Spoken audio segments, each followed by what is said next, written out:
와이프가 거실에서 게임 금지령을 선포했습니다. 마음씨 넓은 남자로서 받아들이기로 했습니다.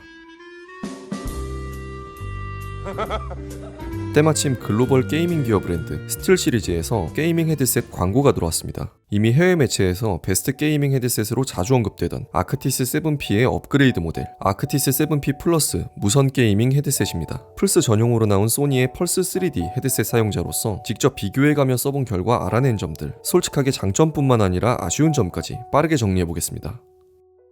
장점 첫 번째, 배터리. 보통 게이밍 헤드셋 고를 때 첫 평가 기준으로 착용감을 보는데 배터리부터 언급하는 특별한 이유가 있습니다. 게임하다가 중간에 충전 때문에 멈추는 빡침을 막기 위해 무선 게이밍 헤드셋의 배터리 타임은 꽤 중요합니다. 보통 10시간에서 20시간 정도 가는데 아크티스 7P 플러스는 30시간을 간다고 하니 와 길다 라고 생각했지만 중요한 건 그게 아닙니다. 분명히 30시간 넘게 쓴 것 같은데 꺼질 생각을 안 하길래 알팅스닷컴에서 7P 플러스의 배터리 사용 시간 테스트 결과를 봤습니다.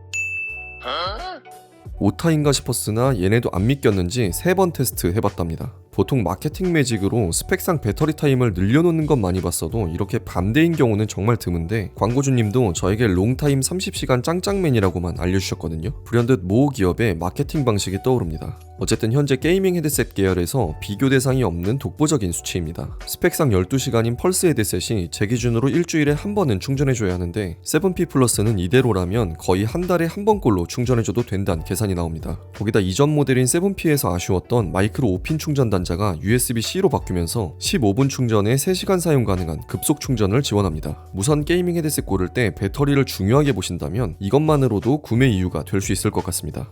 장점 두 번째, 착용감. 개인적으로 헤드셋 고르는 기준의 50%는 착용감이라 생각합니다. 한번 불붙으면 반나절 넘게 쓰고 있는 경우도 많기 때문에 컴포트함은 필수 덕목입니다. 이미 전작인 아크티스 7P의 착용감이 국내외를 막론하고 편하다고 정평이 나 있어서 저는 소니 펄스 헤드셋과 비교해가며 소감을 짧게 정리해보겠습니다. 일단 펄스 헤드셋은 플스랑 세트라길래 같이 사긴 했지만 개인적으로 가죽 이어컵은 선호하지 않습니다. 여름에는 더워서 낄 생각도 못하고 얘도 그리 될지는 모르겠지만 간혹 김가루병이 생기는 애들도 있습니다. 7P 플러스는 메쉬로 된 패브릭 이어컵 덕분에 일단 여름의 더위와 유분의 압박에서 상대적으로 자유로울 수 있습니다. 가죽처럼 텁하고 붙는 착용감이 아니라 폭신폭신한 걸로 귀를 감싸는 부드러운 느낌입니다. 이어컵이 회전 가능한 형태라 머리에 맞춰 움직여서 펄스보다 압박감이 덜한 것도 좋았습니다. 장점 세 번째, 게임 사운드. 제품 명에서부터 알 수 있듯이 플스5에 특화된 모델로 플스와 완벽하게 호환되고 플스5의 신기능인 템페스트 3D 오디오 기능을 지원하는데요. 처음에 써보고 가장 먼저 느낄 수 있었던 건 굳이 템페스트 3D 오디오 기술이 아니더라도 음질 자체가 깨끗한 것에서 오는 만족감이 컸습니다. 게임을 하면서 중간중간 계속 펄스 헤드셋과 번갈아 껴가면서 비교해봤는데 눈밭을 헤치는 소리, 발자국 소리, 인물 대사 등 전체적으로 소니 펄스 헤드셋은 얇은 막이 씌인 듯한 소리를 들려줬던 반면에 7P 플러스의 소리는 상대적으로 더 깨끗했습니다. 이게 템페스트 3D 오디오랑 합쳐지면 어떤 차이가 생기냐면 소니 펄스 헤드셋은 게임 내에서 주변 효과음을 공간감 있게 주더라도 이게 게임 내에서 나는 인위적 효과음이라는 걸 알 수가 있습니다. 그런데 7P 플러스는 분명히 집에서 나 혼자 게임하고 있는데 게임 효과음이 실제로 집안에서 난 소음처럼 들리는 경우가 꽤 있었습니다. 솔직히 잠깐 게임 멈추고 뒤돌아본 적 많았습니다. 확실히 고급형의 값어치를 하는 게임 사운드를 들려줍니다. 장점 네 번째, 기기 호환성. 알파벳 P로 대놓고 플레이스테이션용이라고 써있지만 USB-A 타입 동글을 사용하는 펄스 헤드셋에 비해서 7P 플러스는 USB-C 타입 동글을 사용하고 있어서 태블릿, 안드로이드 폰, 닌텐도 스위치에서도 바로 꽂아서 사용할 수 있다는 점이 좋았습니다.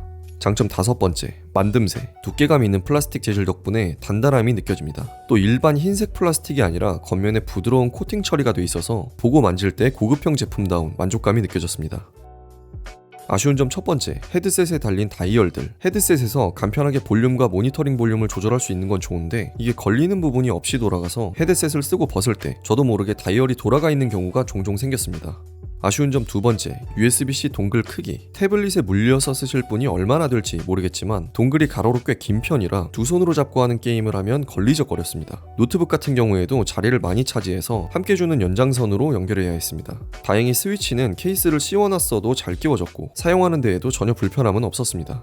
총정리하자면 이미 좋은 평가를 받아왔던 헤드셋에 아쉬웠던 점들을 보완한 거의 완성형 헤드셋입니다. 플스뿐만 아니라 닌텐도 스위치, 태블릿에서도 쉽게 사용 가능하고 PC는 게임기는 전용 소프트웨어도 지원해서 다양한 기기들과 궁합이 좋습니다. 만족스러운 게임 사운드, 편한 착용감, 그리고 무엇보다 비교 불가한 진짜 괴물 같은 배터리 타임 덕분에 품질과 성능이 이미 입증된 고급형 게이밍 헤드셋을 찾으시는 분들, 스틸 시리즈 생태계를 구축하고 싶으신 분들, 색깔까지 깔맞춤한 플스 특화 헤드셋을 찾으시는 분들께 추천드립니다. 영상 끝까지 봐주셔서 감사드립니다. 다음 영상에서는 김대리가 평소에 사용하는 데일리 가젯들을 몽땅 소개해보고 그리고 소소한 근황 영상으로 돌아오겠습니다. 끝! 헤이 구글, 퇴근한다.